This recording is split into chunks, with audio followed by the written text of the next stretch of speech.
जय शिव शंकर। ओम नमः शिवाय। हर हर हर महादेव। भगवान और आप चैनल को देखने वाले प्रिय भक्तों, आप सभी का कल्याण हो। मुझे निशित कुमार की यही प्रार्थना भगवान शिव शंकर जी से आज भी है। क्या कभी जीवन में आपने ये सोचा है, ये समझा है कि आपकी आस्था, आपकी श्रद्धा, आपका विश्वास और आपका समर्पण जिस भी ईश्वरीय स्वरूप से है वो क्यों है, उसका क्या आधार है? और आपके घर में, आपके परिचितों में, आपके रिश्तेदारों में, आपके मित्रों में या अन्य जिन जिन से आप मिलते जुलते हैं, उनका अन्य ईश्वरीय स्वरूपों से लगाव क्यों है? शायद आपने इस पर विचार किया हो या ना किया हो। अगर किया है तो आपका अपना कोई चिंतन बन ही चुका होगा और आप कुछ समझ ही चुके होंगे।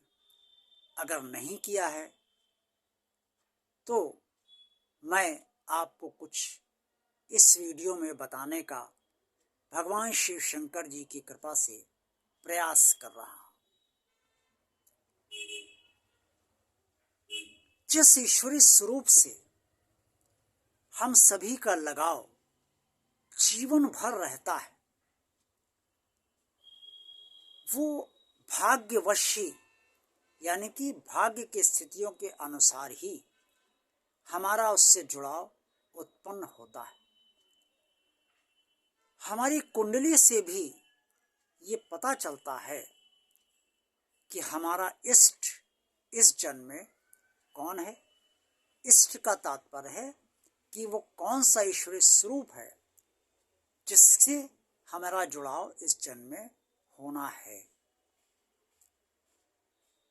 यही कारण है कि जितने लोग उतने सबके अलग अलग भाग्य, और सबके भाग्य के अनुसार जिसको जो इष्ट प्राप्त है उसका लगाव उसी ईश्वरीय स्वरूप से होता है और गहराता जाता है, समर्पण बढ़ता जाता है, निष्ठा बढ़ती जाती है और प्रेम भी बना रहता है। चाहे आपका कोई कार्य उनसे हो या ना हो, होता है तो आप बहुत प्रसन्न होते हैं, आभारी भी होते हैं, और नहीं होता है तो भी कोई बहुत, आप उन्हें छोड़ते नहीं हैं। निराशा होती है लेकिन तब भी आप छोड़ते नहीं। कष्ट होता है तब भी आप छोड़ते नहीं। दुखी होते हैं तब भी आप उस ईश्वरीय स्वरूप को नहीं छोड़ते हैं जिससे आप जुड़े हुए हैं, आपका लगाव गहरा है। किसी की शंकर जी में आस्था है, किसी की दुर्गा जी में आस्था है, किसी की हनुमान जी में आस्था है, किसी की प्रभु श्री राम जी में आस्था है, तो किसी की भगवान श्री कृष्ण जी में आस्था है। जितने लोग उतने ही उनकी अलग अलग आस्था, श्रद्धा, विश्वास और समर्पण और उनका लगाव। कभी कभी परिस्थितियों वश भी हमारा जुड़ाव किसी ईश्वरीय स्वरूप से होता है। अगर कोई दिक्कत हमें आई और ऐसी दिक्कत आई जिसका समाधान हम नहीं कर पा रहे हैं, हम किसी के बताने पर या किसी के सुनने पर या अपनी इच्छा अनुसार ही, या यूं कहें उस स्वरूप ने ही हमें बुला लिया और हम उसके पास गए, हमने अपनी दिक्कत कही और उस स्वरूप से दिक्कत कहने के बाद हमारी उस दिक्कत का समाधान हो गया। बस हमारा मन का लगाव उस स्वरूप से हो गया और हमारे अंदर ये बात आ गई कि हम वहाँ गए थे, उस स्वरूप से हमने बात कही और उस स्वरूप ने हमारा कार्य किया। बस हम जब कोई भी दिक्कत होती है तो हम उसी स्वरूप के पास जाते हैं, और जब तक वो स्वरूप हमारा कार्य करता रहता है तब तक हमारा लगाव उससे बना रहता है। ये स्वार्थवश लगाव होता है। हमारा काम हो रहा है तो हम जा रहे हैं, काम नहीं होगा, हो सकता है हम जाएं या ना जाएं, ये हमारी अपनी इच्छा होती है। लेकिन जहां निष्काम भावना होती है, काम हो तो ठीक, काम नहीं हो तो ठीक, तब भी हम जिस ईश्वरीय स्वरूप से जुड़े हुए हैं उसकी पूजा करते रहते हैं, भजते रहते हैं, उसकी आराधना करते रहते हैं। अपना दुख और कष्ट तो कहते हैं, लेकिन ये भी कहते हैं कि हे प्रभु, आप हमारा काम करें या ना करें तब भी हम आपको नहीं छोड़ेंगे, क्योंकि हम आपसे प्रेम करते हैं और हमें विश्वास है कि आप भी हमसे प्रेम करते हैं।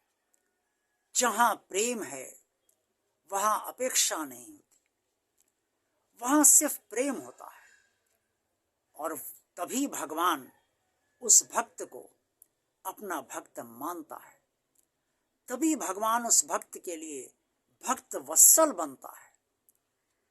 इसलिए आस्था, श्रद्धा, विश्वास, समर्पण, लगाव का आधार स्वार्थ नहीं, निस्वार्थ आधार रखिए।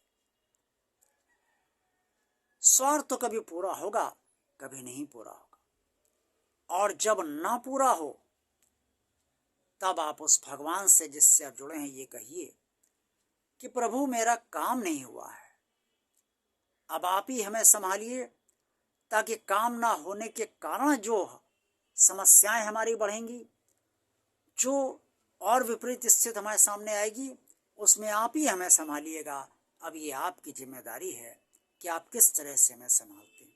विश्वास मानिए कि आपकी प्रेम भरी ये बात भक्त वत्सल भगवान अवश्य आपकी स्वीकार कर लेगा। कार्य हो सकता है आपने प्रारब्धवश, आपके प्रारब्धवश आपके भगवान ने न किया हो, लेकिन ये प्रार्थना वो अवश्य स्वीकार करेगा और आपको हर स्थिति परिस्थिति में आपको अवश्य संभालेगा। इसलिए यदि आपने नहीं सोचा है तो भी सोचिए कि आपके भगवान जिससे आप जुड़े हुए हैं उससे जुड़ाव का आधार आपका क्या है। बचपन से ही आप जुड़े हुए हैं तो भाग्य इसका आधार है। अगर बचपन से नहीं जुड़े हुए हैं, परिस्थितियों पर जुड़े हुए हैं, तो आप सकाम जुड़े हुए हैं। सकाम भी जुड़े हैं तो गलत नहीं है, लेकिन ये ध्यान रखिए कि अगर आपका कोई कार्य नहीं हो रहा है तो भी आप सकाम होते हुए भी उस ईश्वरीय स्वरूप को कभी जीवन भर न छोड़िए। यही मेरी आप सबको सलाह है। आज की वीडियो में बस इतना ही। आप सबका कल्याण हो, यह मैं निरंतर कहता रहता हूँ, क्योंकि ये जीवन बहुत छोटा है। एक दिन हम सबको अपनी निर्धारित उम्र करने के बाद यहाँ से प्रस्थान करना है। इसलिए आत्मा की सद्गति बहुत आवश्यक है। इसीलिए मैं कहता हूँ आप सबका कल्याण हो। अगर ये वीडियो आपको पसंद आया है तो आप लाइक इस वीडियो को अवश्य कीजिए। अगर आप अभी तक सब्सक्राइब नहीं किया है अपने इस चैनल को तो सब्सक्राइब अवश्य कीजिए। अन्य लोगों को भी सब्सक्राइब करने के लिए प्रोत्साहित कीजिए, और इस वीडियो को और भगवान और आप चैनल को आप ज़्यादा से ज़्यादा लोगों को शेयर कीजिए, ताकि वो भी इसके अगर सब्सक्राइबर नहीं बने हैं तो बन सकें, और लाइक जो अगर लाइक वो करते हैं तो उसे लाइक भी अवश्य करें। ओम नमः शिवाय। जय शिव शंकर।